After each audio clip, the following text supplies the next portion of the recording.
Hello, everyone. We have Giuseppe Rossi here with us, Italian American stallion. How are you, brother? You good? What's up, Trey? How you doing, buddy? All good, all good. So, this is the You Train podcast, and we are a company where we introduce professional athletes to young players or fans. And it's awesome to have Giuseppe here with us. Giuseppe, how are you dealing with the environment of Corona, and how are you handling it right now? It's tough, man. It's tough because you're so used to having a routine. You're so used to, doing something very systematic, and then this thing comes up, and then it just breaks it up. So, trying to find a new pattern Right. during this these tough times, but soccer's coming back. Right. Soccer's coming back, so hopefully sooner rather than later, and we'll be back doing our thing. Have the coaches taken advantage of this time to extend preseason? Unfortunately, yeah. The preseasons, they suck, man. They really do. They suck. So this is our second preseason. Oh, man. We're running a lot without the ball. I hate that part. I love the ball. Just give me the ball. I think everybody hates that part, by the way. Yeah, yeah, but you got some marathon runners on my team, so there's a few of them that love it. What's the vibe like over there in that city? What's it like? It's chill. Like there's really not much going on. There's a lot of outdoor type of places to go see. You go on hikes, you go in the mountains. Right. But people here are very chill. They're very relaxed. Right. All right. So let's take it back to how football started for you, with Italian parents, obviously soccer, football is like everything. What was it like, being an Italian immigrant, having an Italian family here in New Jersey where America football wasn't, top? Yeah, I mean, listen, I grew up with the ball at my feet. My father was a big fan. My father was an ex-professional player here in America. He coached also. He coached high school soccer, so we were always around soccer. He was my first coach. He was one who taught me all the beauty of the game, and I just fell in love with it. So it's been in my blood since day one, and it still is, and forever will be. And I see he also teaches Spanish, or he taught Spanish and Italian as well. So that must have helped when you went abroad. Yeah, exactly. He was a teacher. Him and my mother, both Italian and Spanish. They met there at the high school where they taught, and it definitely helped us for when we went abroad to Italy and Spain. What was it like, being that young, 12 years old, away from your friends that you grew up with, and you're just in this unknown world and being nervous, afraid, and your dad kind of dropped. I got any parent that does stuff like this. I obviously you did this on your own. Everything that you have done is kudos to you. But I look at the dad and I'm like, yo, people forget this guy because he dropped his life to create yours, So what was it like for him? Listen, man, I mean, everything that I have today I wouldn't have it if it wasn't for him making those sacrifices. Right. Not only him, but my mother and my sister. I mean, it all starts from there. Obviously, when people have a successful life, successful careers or whatnot, you never did it by yourself. Right. You never did it. There's always somebody out there who's helping you. There's always somebody out there who is giving you a hand, who's mentoring you, who's giving you the right advice. And my dad was everything for me. He's the one who started it. He's the one who's, the catalyst of it all. So, yeah, man, you can't do it all by yourself. So I was lucky enough to have my family who would do that, who would sacrifice their lives in order for me and my sister to have a successful. Was there a period where it came to a point where when he was over there living with you, he was like, all right, well, you're a grown man now, I'll go back to New Jersey, or he stayed there? No, he stayed till like I was around 19, 20. Just because he loved the process. He loved the process. He loved me. He loved seeing the games. He loved being in that environment. But he said, you know what? I got to start living my life a little bit. I got to start, doing my own thing, being with my wife, aka my mom. And and I think that that was the time for him to go back. Although he was already with his luggage packed when we were 12 years old after a month. No, seriously, after a month that I arrived in Italy when I was 12 because he thought that I would never get through it. Mind you, I was crying myself to bed every single night because I missed my mom, I missed my sister, I missed my friends, I missed everything, and it was all new. And 12 years old is tough, man. So, so I was crying myself, but I didn't want to show my dad. I didn't want to show my dad that I was weak. I didn't want to show my dad that, hey, listen, I can't do this.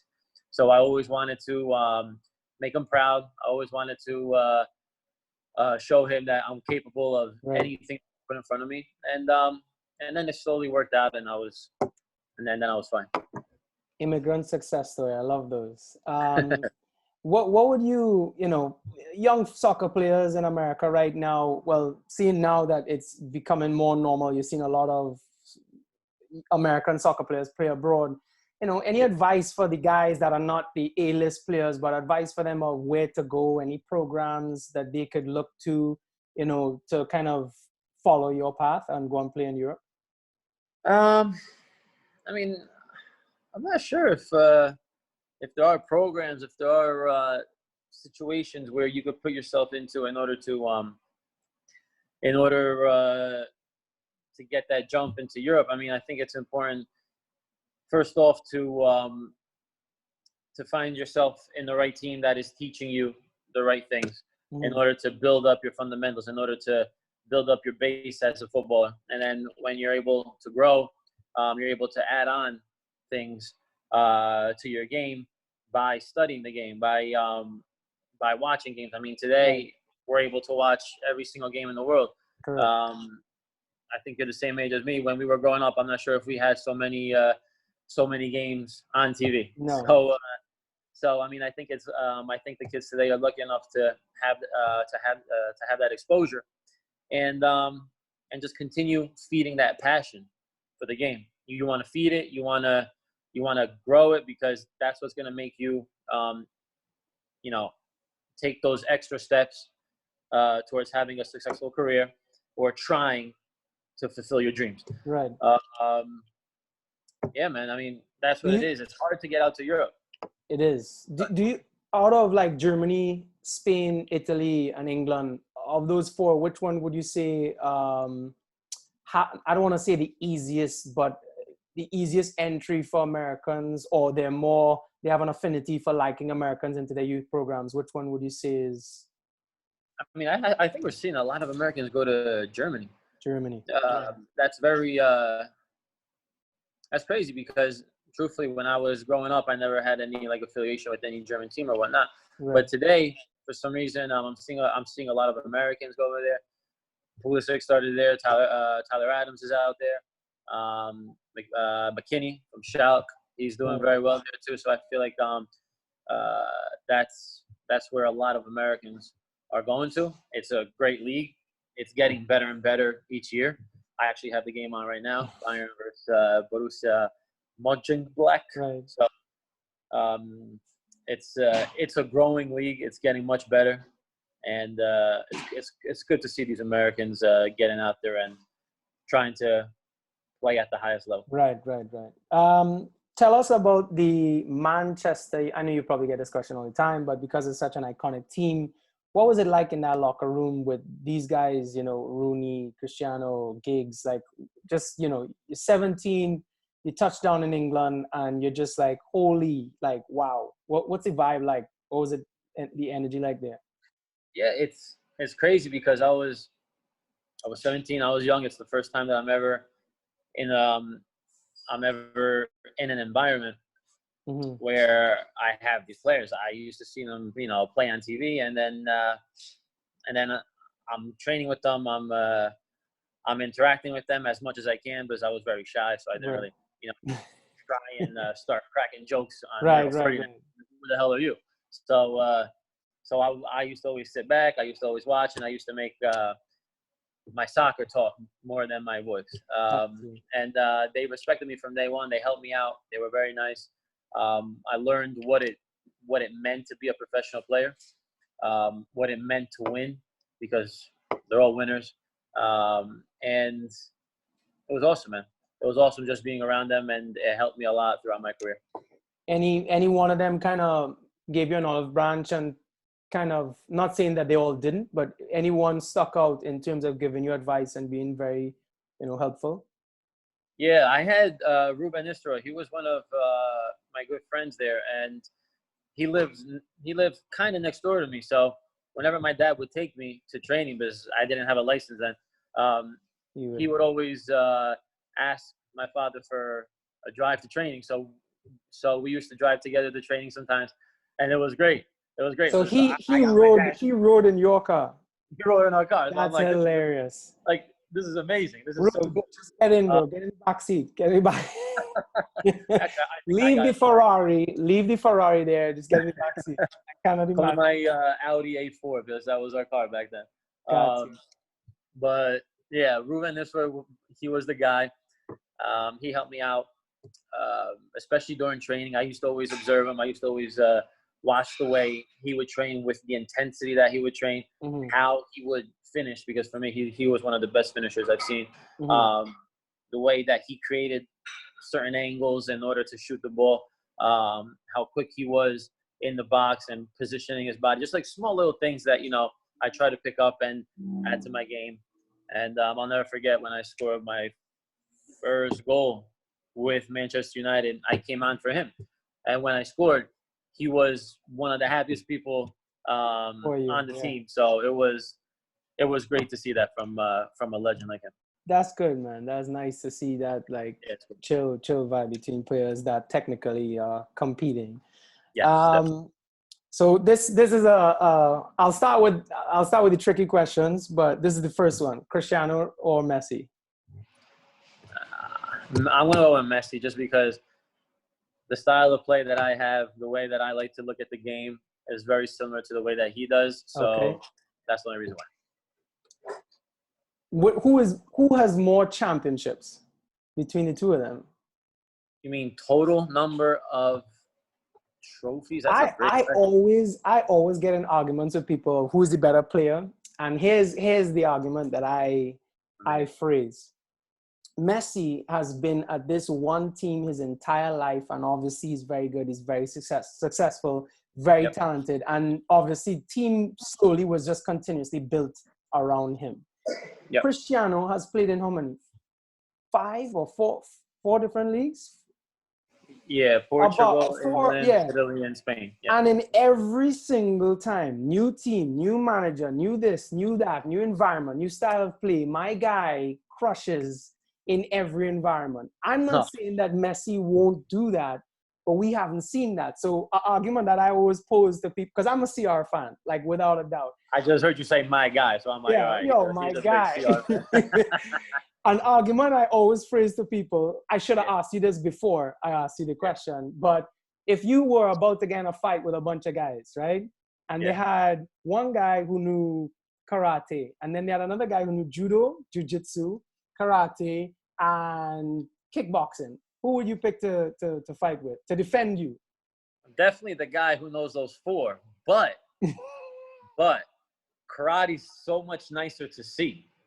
You understand? It's so much nicer to see. All that other stuff is all like, like, karate's like all nice and flow, and it flows right, and it's so beautiful to see, and it gets results. So I don't know, man. It depends on what you like to see. I'm gonna let it go because I know there's no way to ever, this argument, I think until the end of time, will forever never be figured out. But I mean, I get it. It's a tough argument. I'll it is, that. And it's not a fair argument. I hate talking about it because it's not a fair argument, because like they both got like so many accolades. They're both unbelievable. They're both unbelievable. It's too hard to break down. Correct.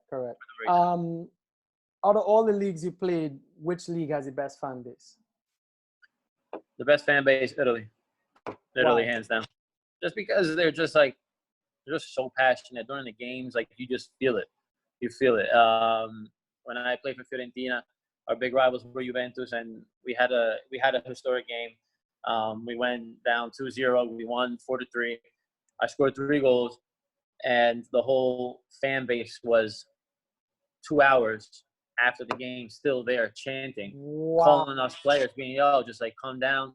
it's called la curva, like, Right. you know, behind the goal where they're all doing the crazy stuff in Right. Italy. It's called la curva. So they're all calling us down, like, you know, they're all calling us from the changing room to come out again and start applauding, and for them to say thank you to us. It's just like ridiculous. So it was definitely something special. You had grown men crying, man, just because it's a rivalry. So they hate Juventus.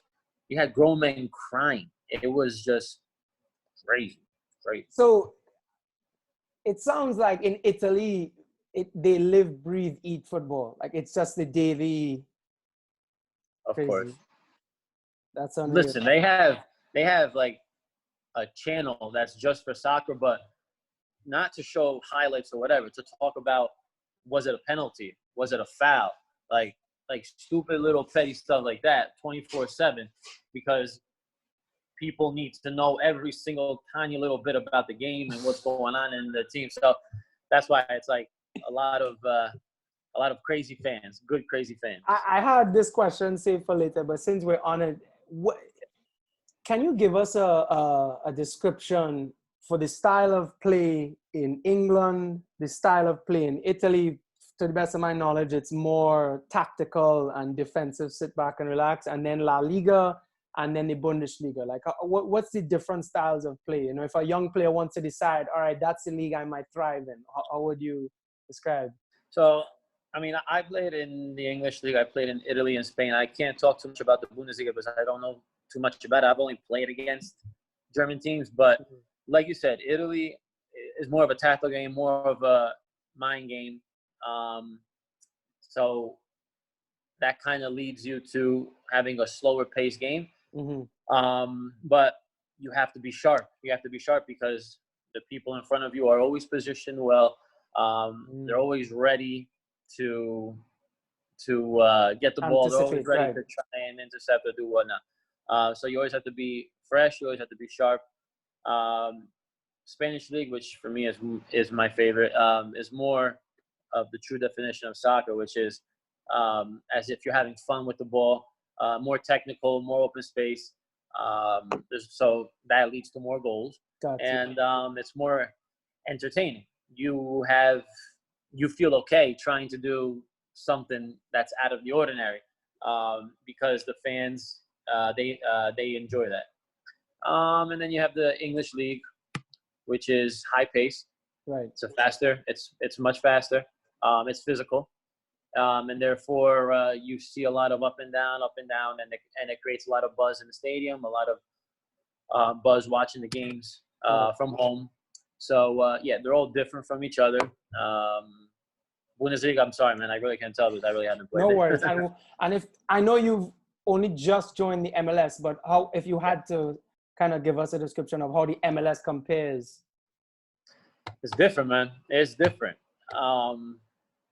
It's growing. The MLS is growing. Is it to those levels? No. Is it growing? Yes.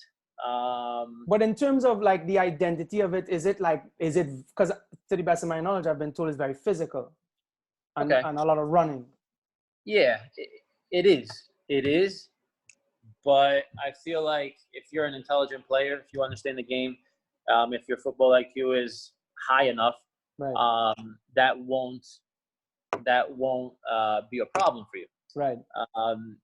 Because obviously the ball is always played at your feet. I mean, like right. You play with the ball. You don't play running without knowing where to run or not knowing where the ball is. So right. It's the ball that dictates everything. So if you know what's happening, if you understand the plays, if you're able to read the game the proper way and have a certain type of experience of the game, the running and the physicality is always less, and you're able to perform with the ball. So when that grows, when all those characteristics of a player grows, then the game could transition away from the physical part and more of a tactical part. So it could be more of a complete game. In order for that to happen, yes, you need the players. You also need the right people to teach the game to the players. Not starting from when you're 25, but starting when you're young. Right. And I feel like that's what needs to get better. You need to have the right people in the beginning of these players' careers to teach the game the proper way for it to grow and not only be this physical game, but also complement everything else. Right. Another trick question. So, do you think the MLS will ever be top 4 league in the world? It's going to take a long time, man. It's going to take a long time, and I'll tell you why. It's going to take a long time, and it probably won't. Because you got to have the game here, your blood. You understand? It's got to be there for generations and generations and generations, right? And that's how the passion of the game grows. That's how the interest of the game grows. That's how, young kids, their first choice is always going to be soccer, football, and the willingness to go and see games, the willingness to watch games, the willingness to do pickup games with your friends instead of playing football, basketball, or baseball, or whatnot. So I feel like there's it's very hard. I think that when I first came to America, I will never forget this. I got into one of the biggest arguments with one of my best friends because I said, not top 4, but top 5 in the world, I think without a doubt. And since when we had that argument, you had the signings of Beckham, Thierry Henry, Wayne Rooney, Zlatan, David Villa, all these guys.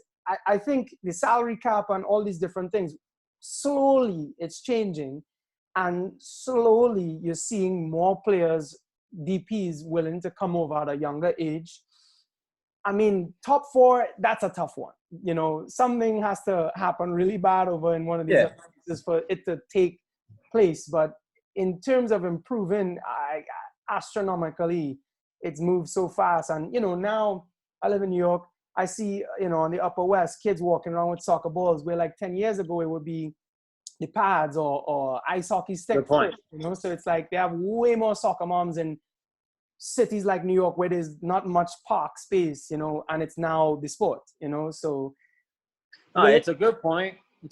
I'll give you that. But it takes a long time, man. It takes a long time in order to build something. You have to build it from the bottom up.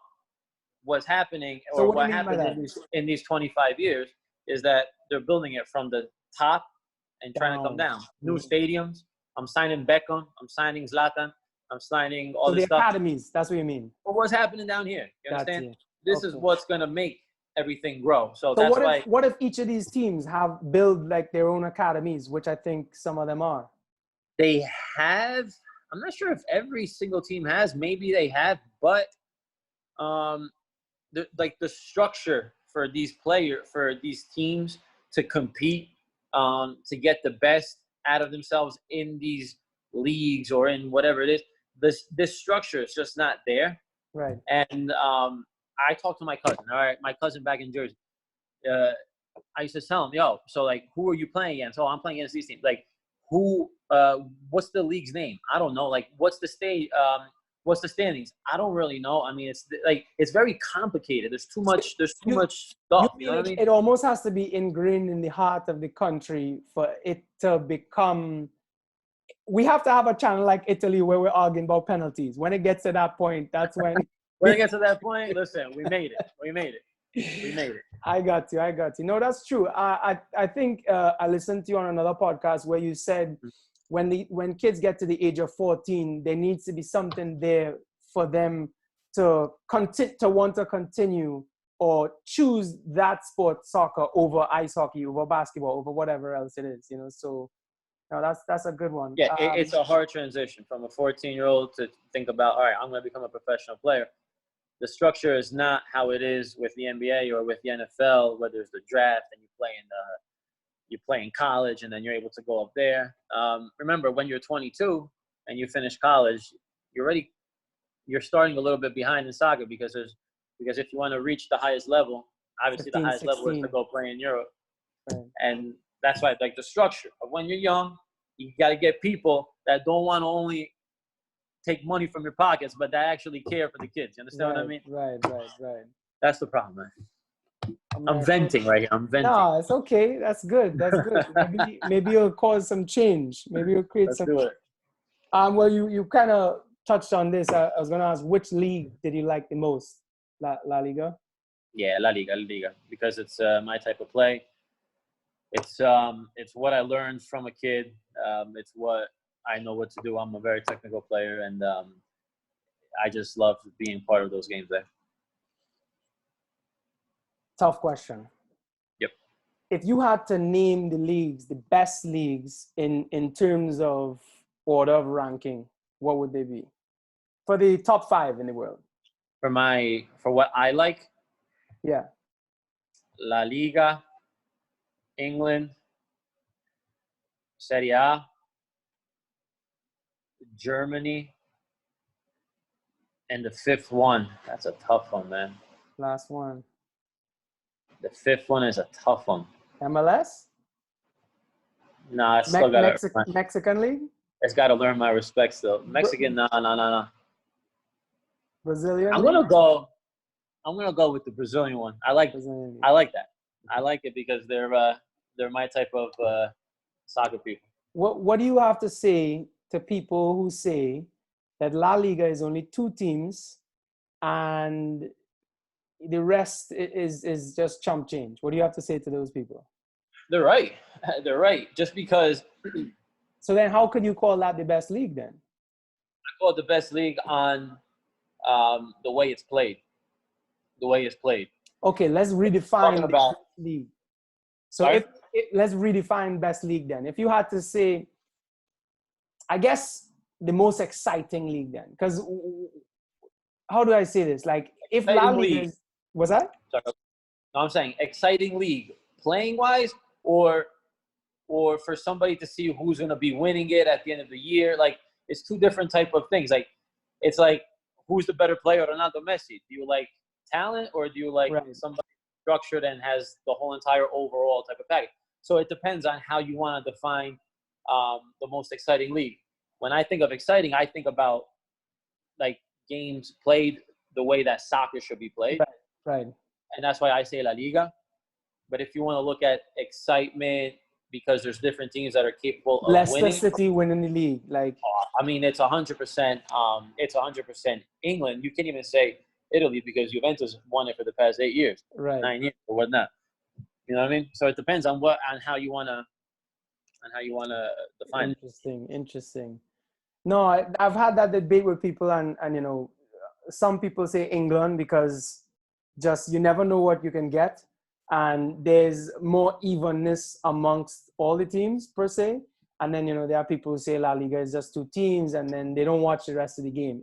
I think that's the point that, you know, people are trying to make. Like, if you watch La Liga, they have people who can literally only name 2 teams or 3, Atletico Madrid, Real Madrid, and then, you know, Barca. Yeah. And then nobody else knows because they don't watch the other games. Whereas in England, they may watch majority of the games or Bundesliga, you know, and same thing with Serie A, you know.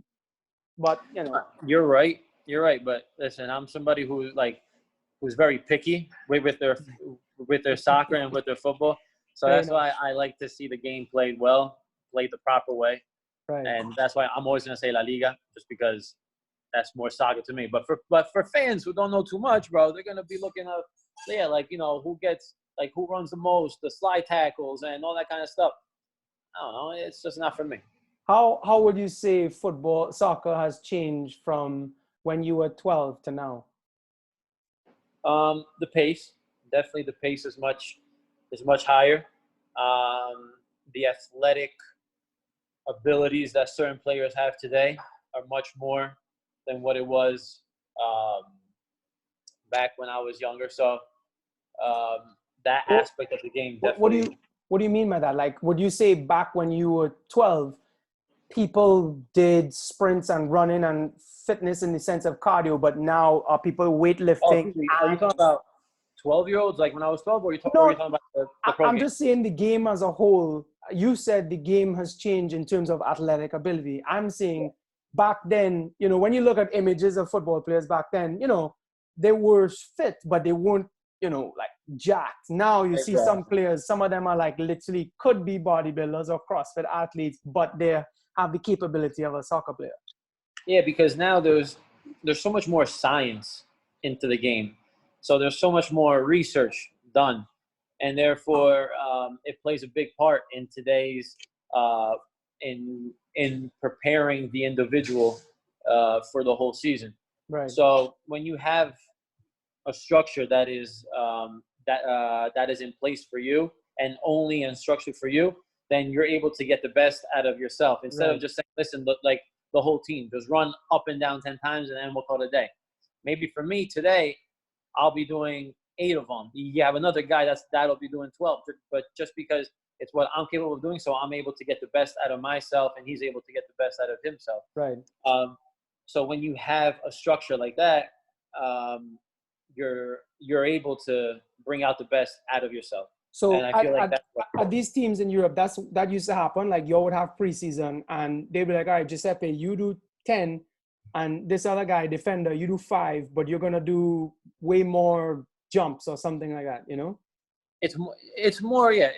I'm saying today is more like that rather than back in the day where you had one guy in the gym and he would take care of everything, the outdoors, the gym work, like the knowledge that has been brought into the game today, not only in soccer, but in every single sport, is helping the player become better and better. I mean, look at the NBA. You got some like freakish athletes, bro. You know, right? In the NBA, you got some freakish athletes that are doing things that 20 years ago they weren't doing. Correct. You know what I mean? So, like, I feel like science has helped a lot bring the best out of each player.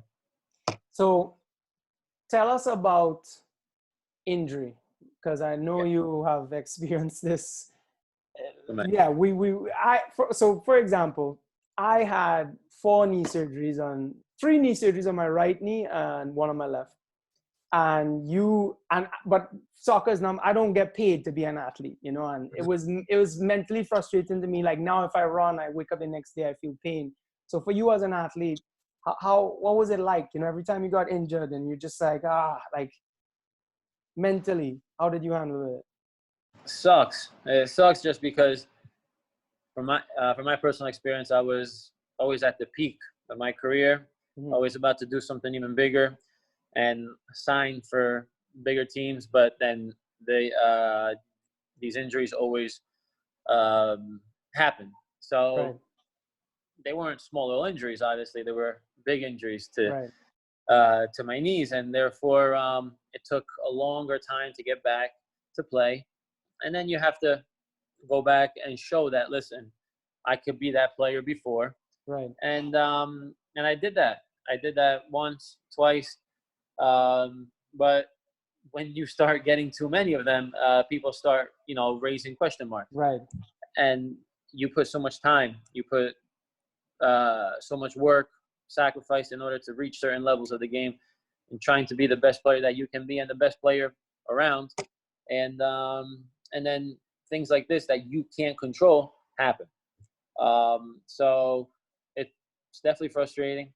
But you always have to keep that mindset of saying, yeah, I'm going to get back to where I'm going to be.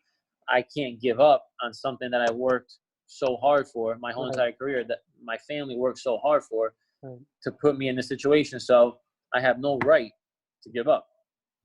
And that was my mindset. That was my mindset every single time. And here I am today, man. I'm here still playing, knowing that I could perform at a high level, and just can't wait to be out there to show you, Troy. Show you. Good. I want to see some goals this year. I'll be watching. You definitely will. I saw online that you wrote a book. Is it? Yes, a few years ago. It's written in Italian. It's called A Modo Mio, which is basically all this about how I was able to recover from injuries. What was my mindset? So you have to learn Italian in order to read it because it hasn't been translated. We gotta get that translated, man. I'm sure you'll have a lot of. We'll get it translated. Maybe in the future I'll do something. What's the name of the book in Italian? A Modo Mio, my way. Amoro Mio. A Modo Mio. A Modo Mio. Okay. Yep. Okay. Well, listen, brother. Thank you for coming on. Thank you for speaking. Thank you, man. I appreciate you, and I hope you have a successful first season, and I know there'll be many more to come. And I want to see some goal celebrations. You definitely will. Thanks, All man. I right, man. appreciate it. Stay safe, man. Peace. Good luck, Have a brother. good one.